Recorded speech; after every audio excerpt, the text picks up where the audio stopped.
Today, we're breaking down a playbook for a new kind of leadership, one that's built for a world where, let's be honest, the old rules just don't cut it anymore. Let's get into it. So let me ask you something. Really think about the toughest challenges you're facing at work.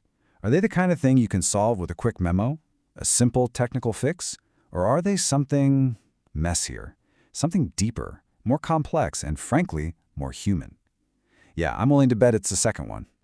Well, there's actually a term for this crazy reality we're all navigating, VUCA. It stands for volatility, uncertainty, complexity, and ambiguity. And in a VUCA world, that old-school top-down leadership style, the one where the boss is supposed to have all the answers, it just falls apart. You need a completely new approach. Okay, so here's our game plan. We'll look at why those old models are failing, then get into how to tell your problems apart. After that, we'll dive into the Adaptive Leaders Playbook, complete with some amazing real-world examples. And we'll wrap up with how you can actually start using this stuff. All right, first things first. Why are we even talking about this? Well, it's because the days of easy answers, they're pretty much gone. For the longest time, we looked at leaders as these kinds of superheroes, right? They had the vision, they made the tough calls, they delivered the solution on a silver platter. But the problems we're facing now, they're just not built that way. They demand a total shift in how we think, how we work, and honestly, how we even talk to each other. And this quote from a landmarked Harvard Business Review article just nails it. The answers aren't locked away in some corner office. They're out there in the collective brainpower of everyone in the organization. So the leader's job, it's not to be the genius with the answer. It's to be the conductor who brings all that intelligence together. Okay, so if you're not the answer person anymore, what are you? Well, you're a diagnostician, and that's the absolute first step, figuring out what kind of beast you're really dealing with. And Heifetz and Laurie came up with this brilliant analogy to explain it. Think of a technical challenge like a surgeon setting a broken bone. The problem's clear, right? The solution is known. The expert, the surgeon, comes in and fixes it. Simple. But an adaptive challenge? That's more like a doctor telling a patient with a chronic heart condition, look, I can't do this for you. You have to change how you eat, how you exercise, how you live. The doctor guides, but the real work, the real change has to come from the patient. All right, so you've diagnosed the problem as adaptive. Now what? How do you actually lead people through that kind of messy change?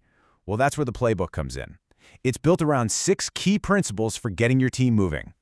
And here they are. Now, this isn't just a simple to-do list you can check off. It's really a dynamic process. It all starts with getting the right perspective, then moves into diagnosis, handling all the emotional stuff that comes with change, and then finally handing the reins over so the whole organization can move forward.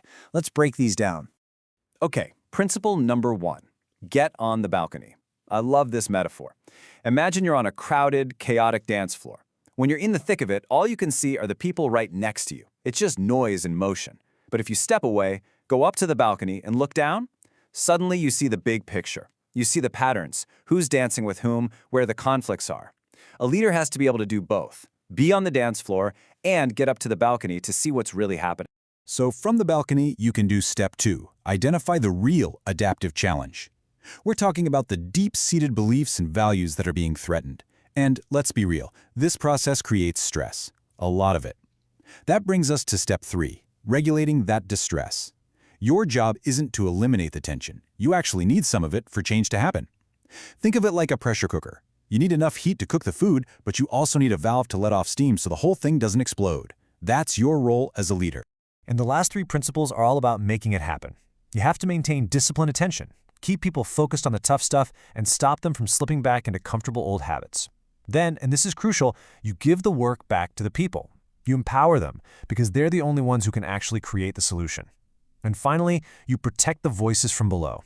These are your dissenters, your creative deviants. They might be uncomfortable to listen to, but they are often where your next breakthrough is hiding. Okay, so that's the theory, the playbook. But does it work in the real world when the pressure's on? You bet it does. Let's look at 3 incredible case studies of CEOs who use these very principles to steer their companies through massive crises. First up, Satya Nadella and Microsoft. Now, back in 2023, Microsoft wasn't on fire, but things were stalling out. Their massive cloud growth was starting to slow down, and everyone was asking, okay, what's the next big thing? And what's interesting is how other leaders see him. This quote here points out his rare talent for both painting the big picture, getting on the balcony, and then getting right down into the nitty-gritty of execution. And that skill was absolutely critical as he faced the huge uncertainty of the AI revolution. See, the real challenge wasn't just the tech. It was adaptive. It was the fear and uncertainty running through the entire company. People were worried about their jobs. So what did Nadella do? His masterstroke was a simple reframe. He called AI a co-pilot, not a replacement. Wow. With just that one phrase, he regulated all that distress. He kept people focused on the real work, and he maintained disciplined attention on the massive cultural shift they needed to make. Okay, now for a story of a company on the brink of collapse. Airbnb.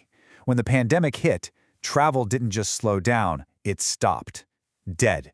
And for Airbnb, this was a full-blown existential crisis. Just look at that number, a 70% drop in bookings.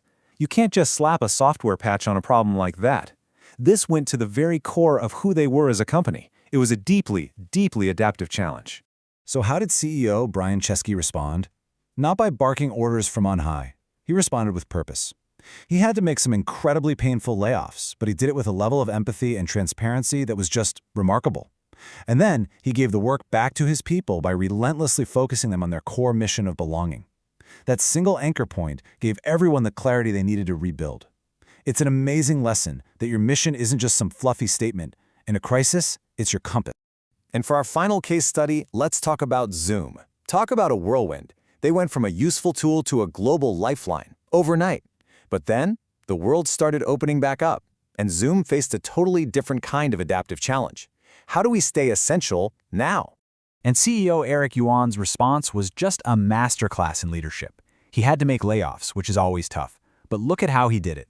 He came out and said, "This is on me." He took full accountability. He even cut his own salary by 98%. This wasn't a PR stunt. This was about regulating distress by rebuilding trust, starting right at the very top. So, what can we take away from all these incredible stories? How can you start putting these principles into practice?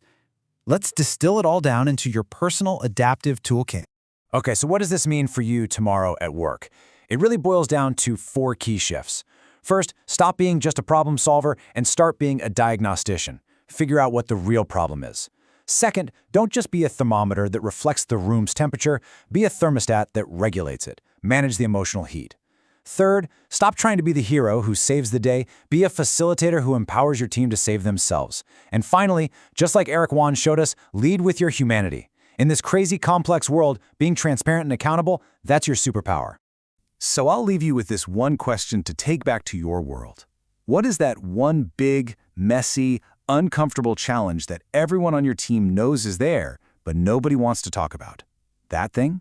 That's where your work as an adaptive leader begins.